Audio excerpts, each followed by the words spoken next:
안녕하세요. 뉴스 속 날씨 유다현입니다. 우리나라에서 골프를 즐기는 사람들이 늘어나면서 골프는 이제 익숙한 스포츠로 자리 잡아가고 있는데요. 이런 상황에서 골프장 건설 또한 급속히 늘어나고 있다고 합니다. 골프장 건설을 위해서는 산지나 또 농경지를 훼손하게 되고 그로 인해 환경 파괴 같은 심각한 문제가 뒤따르게 되는데요. 오늘은 환경운동연합 박창재 처장 모시고 골프장 건설의 문제점에 대해서 이야기 나눠보겠습니다. 처장님 안녕하세요. 네, 안녕하세요. 네, 이 골프는 뭐 국내뿐만 아니라 골프 해외 원정까지 나갈 정도로 이렇게 골프 여행 많이들 가시는데요. 우리나라 골프장 현황은 또 어떤지 궁금합니다. 우리나라 면적이 그렇게 넓지 않은데 네. 지금 현재 한 450개 정도의 골프장이 운영 중에 있고요. 그리고 많은 지역은 이제 아무래도 수도권에서 가까운 경기도이죠. 네. 어떤 경우는 한 개 군에 30개 가까이 되는 골프장이 있는 곳이 있어요. 뭐 여주나 이천이나 용인 같은 데는 아주 그 한 집 걸러 그 골프장이 있다라고 얘기할 정도로 그 상당히 밀집돼 있고 많은 수가 있죠. 그리고 최근에는 고속도로나 이제 여러 도로가 이제 발달하면서 수도권의 이 골프 수요를 뭐 나름 충족할 수 있겠다 해가지고 아마 이제 강원도 지역하고 네. 충북 지역에 계속 늘어나고 있고 특히나 이제 관광지로 많이 인식하고 있는 제주에는 벌써 포화 상태를 이제 기록하고 있죠. 근데 더 문제는 앞으로 한 70여 개의 골프장이 지금 그 건설 중에 있고요. 그리고 계속 또 추진 중인 곳도 한 50여 개 있기 때문에 지금 현재도 남산 크기의 한 150배 정도, 네. 150개 정도의 남산 정도의 면적이 골프장으로 운영되고 있는데 더 늘어난다고 하고 있기 때문에 이 골프장이 말 그대로 난립하지 않겠냐 우려를 많이 하고 있죠. 네, 그렇군요. 외국 같은 경우는 워낙 이제 넓다 보니까 네. 국토 면적이 넓으니까 평지에 골프장을 만들게 되는데 음. 우리나라 같은 경우는 앞서 말씀하셨던 것처럼 워낙 좁은 땅에 그렇기 때문에 산을 좀 이렇게 깎아서 만드는 경우가 많잖아요. 아무래도 생태 환경적 영향도 클 것 같습니다. 골프장으로 인한 문제는 어떤가요?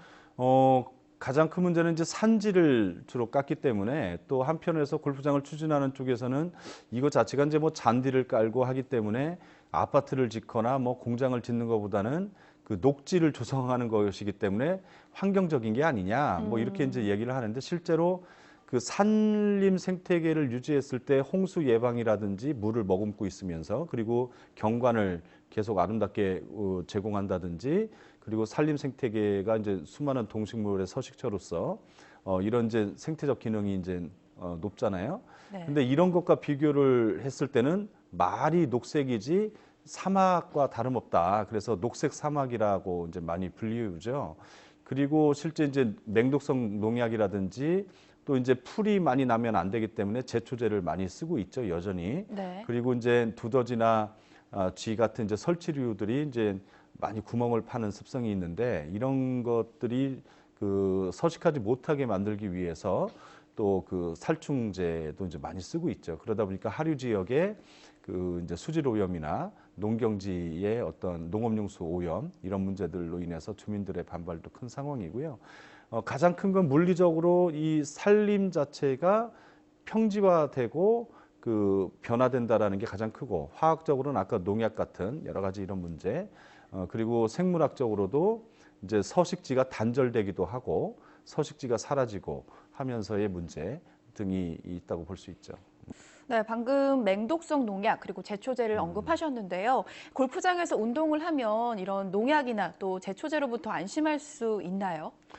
예전에 비해서는 이제 이 맹독성 농약은 이제 많이 줄어들거나 거의 사용하지 않는다고 이제 보면 될 것 같은데 네. 그래도 여전히 이제 제초제나 살충제를 많이 쓰고 있고 심지어는 이 골프장에서 그 이제 다 수거한 그 잔디 같은 경우는 베어버린 잔디 같은 경우는 이제 특정 폐기물로 분류가 돼요. 그만큼 이것은 그 오염이 돼 있다는 얘기죠. 그래서 그 오히려 건강을 위해서 골프를 치러 가서 오히려 건강이 그 안 좋은 결과를 이제 가져오는 경우도 종종 있고요.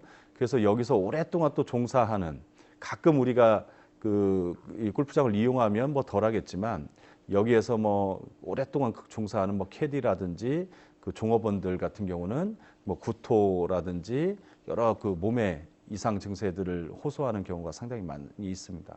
네. 지금 속도로 골프장이 확산이 된다면 장기적으로 봤을 때 우리 환경에도 악영향을 미칠 것으로 보이는데요. 처장님께서는 어떻게 보시나요? 계속 난립할 것 같아요. 근데 이제 그 이쪽의 레저 업계, 특히 이제 골프장 업계 내에서조차도 지금 경영난을 겪고 있고 계속 네. 불황을 겪을 수밖에 없기 때문에 골프장의 난립, 골프장이 더 증가되는 것을 우려하고 있을 정도예요. 그 업계에서조차도 지금 평균 그 수익률이 마이너스를 기록하고 있어요. 마이너스 7%라고 합니다. 그 중에서 그러니까 대략 적게는 30%에서 많게는 절반 정도가 그 경영 적자를 보고 있다는 거죠. 그래서 세수를 이제 내지도 못해서 체납되는 경우도 많이 있고 도중에 부도 나는 경우도 많이 있을 정도라고 하니까 네. 그 관련 업계에서도 이렇게 골프장 운영이 불황이다라고 할 정도니까 여전히 골프장이 난립되는 것은 이런 환경 생태 뭐 이런 지역 공동체에 영향을 주는 문제를 넘어서 경영 측면에서도 좀 수를 좀 관리하고 축소해서 해당 기존에 해왔던 업계에도 영향이 없는 이런 정도로 나름대로 가이드라인을 잡아가야 되지 않겠냐. 이런 것도 이제 염두에 둬야겠다라고 이제 보죠. 네, 그렇군요. 이 좁은 국토 면적 그리고 산지가 많은 우리나라의 특성에 비추어 볼 때 우리나라의 골프장은 상당히 지금 많이 있는 것 같습니다. 앞서 잠시 언급해 주셨지만 정부에서 가이드라인 같은 건 어떤 게 만들어져 있나요? 그전에 이제 환경단체나 지역 주민들이 많이 요구를 해서 특별시나 광역시도의 임야 면적, 산림 면적에서 5% 이상을 골프장 면적으로 차지하면 안 된다 그래가지고 네. 규제를 해왔어요. 근데 이것도 2008년 이명박 정부 들어와서 이제 나름 규제 완화 바람이 이제 불었던 거죠. 그러면서 이런 것도 많이 해제가 됐고, 그리고 골프장을 여전히 공익시설, 이거는 이제 개인의 어떤 이제 사업자의 이익을 위한 시설인데 공익시설로 돼가지고 토지를 강제 수용할 수 있는 이런 법적인 조항이 있어요. 이러다 보니까 네. 이제 또 많이 늘어나고 특히 영양평가의 부실 왜곡 문제 이런 것 때문에 또 인허가 과정에서의 여러 문제도 있고,